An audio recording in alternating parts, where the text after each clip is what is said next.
Selamat pagi, Namo Buddhaya. Baiklah, pada pagi hari ini saya akan membuat video pembelajaran tentang kelompok umat Buddha dengan materi pembelajaran umat rumah tangga atau garawasa.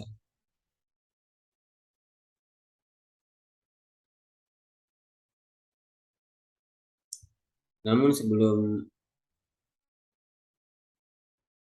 kita bersama-sama belajar, marilah kita bersama-sama membacakan doa nama karakata.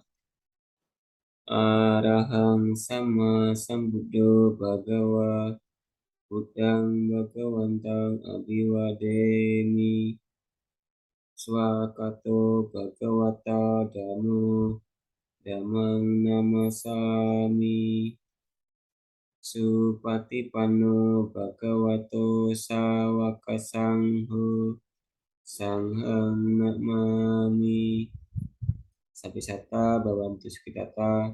Semoga semua makhluk hidup berbahagia. Sadu, sadu, sadu.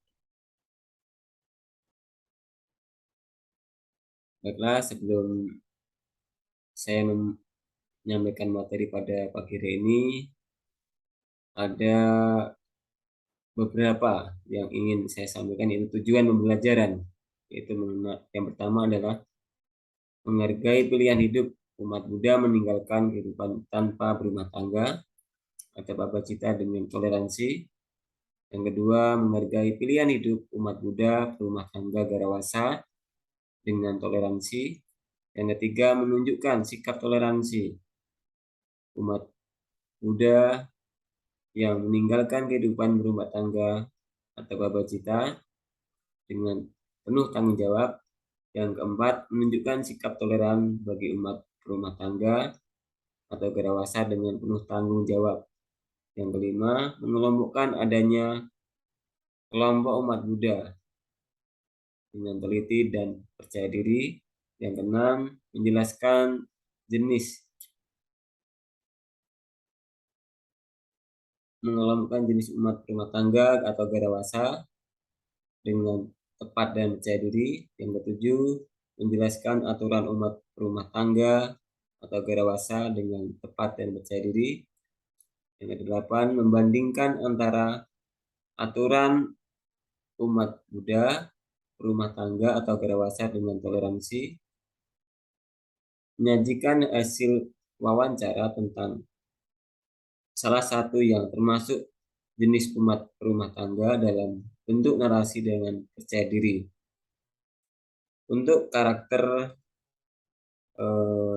nilai karakter yang diperoleh yaitu religius, kemudian santun, toleransi, kerjasama, ya,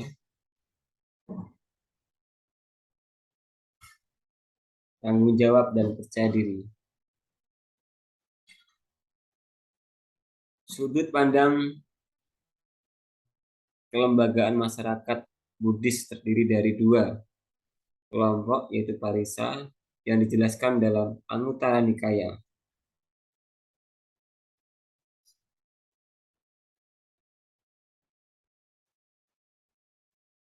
Anguttara Nikaya 3, 173. Kelompok umat awam atau masyarakat awam yang dinamakan garawasa atau upasaka, upasika, parisa. Yang selanjutnya, rumah tangga akan hidup layaknya anggota masyarakat biasa, hidup berumah tangga, berkeluarga, bekerja atau mencari nafkah, mencari kesenangan dan kebahagiaan duniawi. Umat Buddha kelompok ini menjalani kehidupan sehari-hari dengan melaksanakan sila yang baik, kemudian Pancasila Buddhis, Atangga Sila maupun Pandita Sila.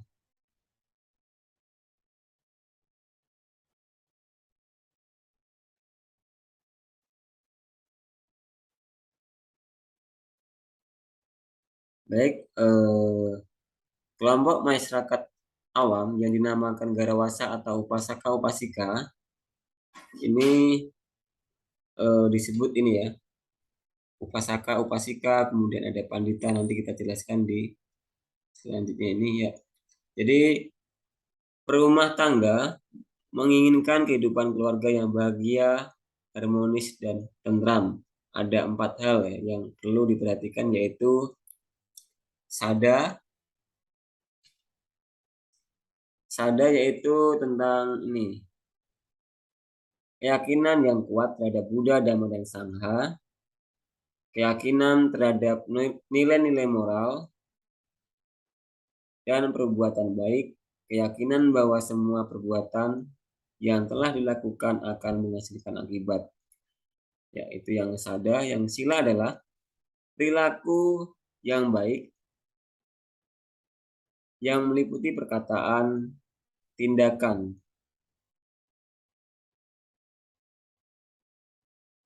kemudian dan badan jasmani ya, yang dilakukan dengan pencarian benar.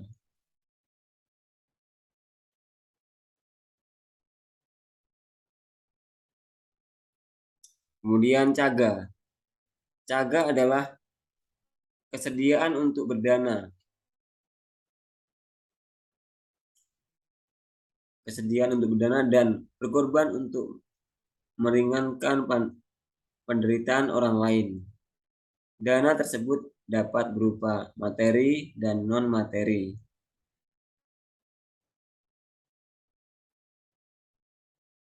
Yang ketiga, yang keempat adalah panya, adalah kebijaksanaan dalam melihat kebenaran dan ketidakbenaran, baik dan jahat. Kebijaksanaan yang dimiliki akan membawa kesucian bagi diri sendiri.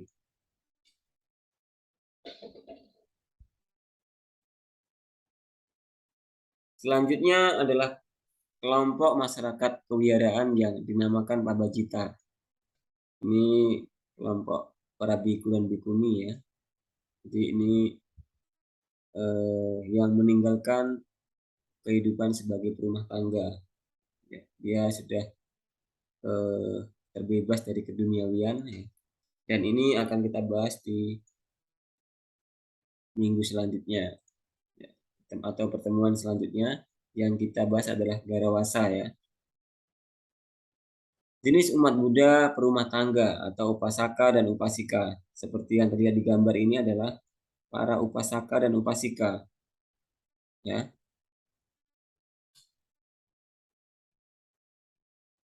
Upasaka dan upasika ya adalah penganut ajaran Buddha yang mempraktikkan 5 atau 8 sila. Untuk laki-laki disebut upasaka, sedangkan untuk wanita disebut upasika. Ada pula pengertian upasaka dan upasika secara harafiah ialah siswa-siswi yang berjubah putih yang duduk di dekat guru. Melihat hal ini diperkenaan dengan mimpi Pertapa Gautama di hutan Urwela pada saat menjelang pencerahan sewaktu masih menjalani kehidupan menjadi bodhisatwa. Ini adalah eh, upasaka upasika ya. Selanjutnya adalah pandita. Seperti yang terlihat pada gambar, dia menggunakan selendang warna kuning dan ini ada banyak jenis ya pandita. Ada yang memakai baju warna kuning misalnya pada Sangha Theravada, pada umat atau pandita Theravada, dan yang ini Mahayana ya atau Budayana. Selanjutnya adalah pandita. Pandita dalam bahasa Pali adalah orang yang bijak. Pandita ini dalam bahasa Pali namanya kalau pandita ya, tapi kalau yang artinya adalah orang yang bijaksana ya. Bijaksana di sini dalam artian orang yang hidup dengan jalan pengetahuan akan manfaat kehidupan sekarang dan akan datang. Pandita dapat dikenal melalui 3 ciri, yaitu baik perbuatan, ucapan, dan pikiran. Dengan 3 ciri yang dimiliki tersebut, seorang pandita hidup melalui praktik 10 jalan perilaku baik atau dasar sila.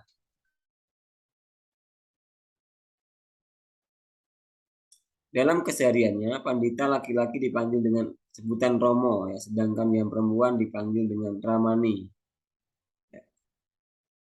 Terdapat 2 jenis pandita, yaitu pandita Lokapalasraya yang bertugas memimpin kebaktian umum dan upacara dalam agama Buddha, dan satunya lagi adalah pandita Dhammaduta, yaitu pandita yang memberikan wejangan dhamma, konseling dhamma, dan bimbingan retreat.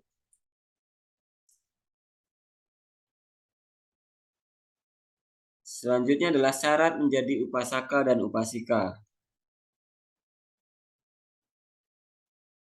Secara formal, yang wisudi secara formal ini seorang yang ingin menjadi upasaka upasika harus datang ke wihara mempelajari ajaran Buddha.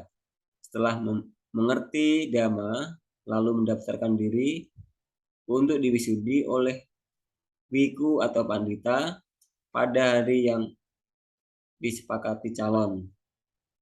Upasaka upasika ini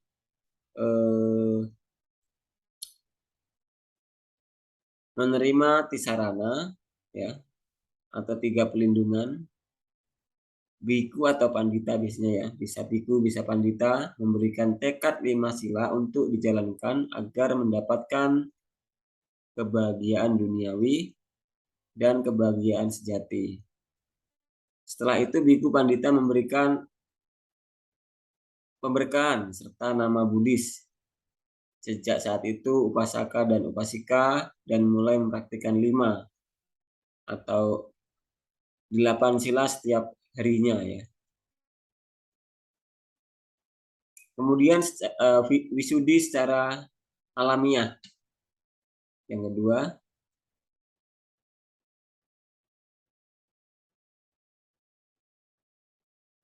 sesungguhnya apabila seseorang laki-laki maupun wanita mengerti dengan benar Tiratana, Buddha, Dhamma, dan Sangha, dan mereka mempraktikkan 5 atau 8 sila, ia sebenarnya telah menjadi umat upasaka upasika, ya.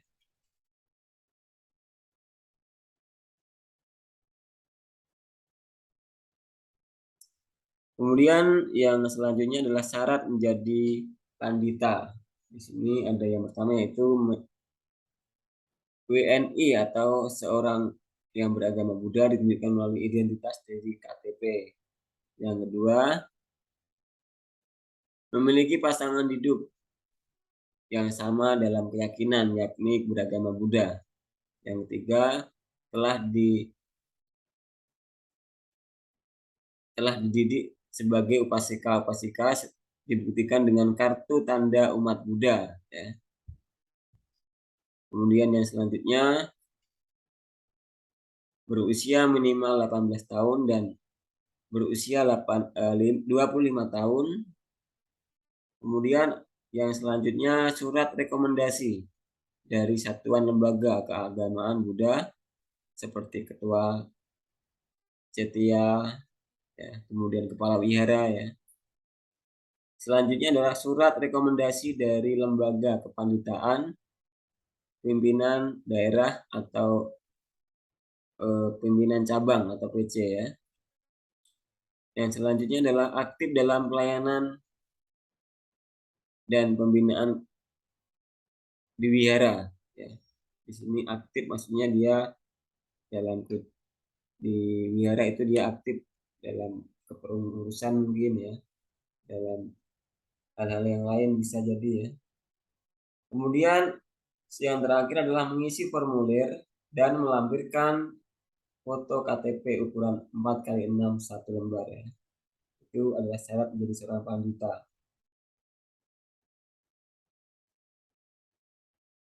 Kemudian aturan umat rumah tangga sebagai upasaka upasika wajib menjalankan 5 sila yang dapat dijadikan pedoman dalam kehidupan sehari-hari sehingga mencapai suatu kebahagiaan ya. Sedangkan pandita sila atau pandita maaf ya. Sedangkan sebagai pandita menjalankan 10 sila sebagai pedoman hidup dalam menjalani kehidupan rumah tangga dan membantu sangha dalam menjabarkan dharma serta memimpin upacara-upacara keagamaan seperti puja bakti, hari raya Waisak, Katina dan lain-lain ya. Itu tadi eh, sedikit pemaparan tentang Karawasya ya. Semoga apa yang saya sampaikan pada pagi hari ini bisa bermanfaat dan bisa menambah wawasan tentang kelompok umat Buddha khususnya tentang Garawasa ya. Jadi seorang Garawasa itu wajib tahu apa syarat menjadi upasaka dan upasika ya. Kemudian tahu syarat menjadi pandita ya, agar kita bisa melaksanakan ajaran Buddha dengan baik, bisa melaksanakan bertindak dalam berpikir, berucap dan bertindak ya tentunya dalam kebaikan dan kebenaran sesuai yang Buddha ajarkan. Demikian eh, video pembelajaran pada pagi hari ini. Saya ucapkan terima kasih. Namo Buddhaya.